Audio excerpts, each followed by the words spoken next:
Good morning, friends. Welcome back. I'm back in my usual morning walk in one of the quiet villages near our community. And just for you to get the look and feel of this village, let me just pan my camera.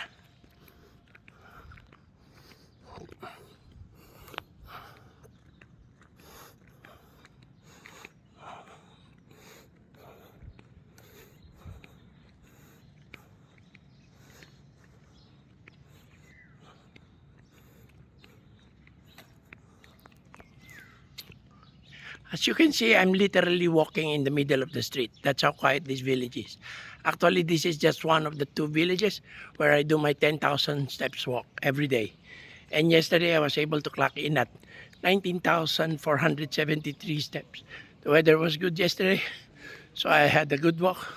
So let's just hope that the weather will be good today so we can cover more areas.